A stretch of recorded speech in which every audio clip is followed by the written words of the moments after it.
বাপরে, গন্ধটা তো হেভি লাগলো বে। কি দিয়া ভাত খেয়ে এসেছিস রে ভাই? আবে পটল ভাজি 40 টাকা কেজি। এরে বাবা রে, ইয়া যে আরো মারাত্মক গন্ধ বে। সেন্ট সুইহি তো পেট ভরে গেল। তুই কি দিয়া ভাত খেয়ে এসেছিস বে? আবে পেঁয়াজ ভাজি বে, পেঁয়াজ ভাজি 150 টাকা কেজি।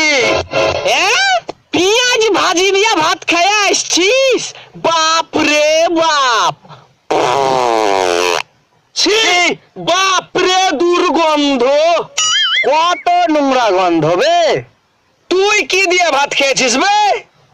আমি আর কি দিয়া খাবো? মুলাই ভাজি 11 টাকা কেজি।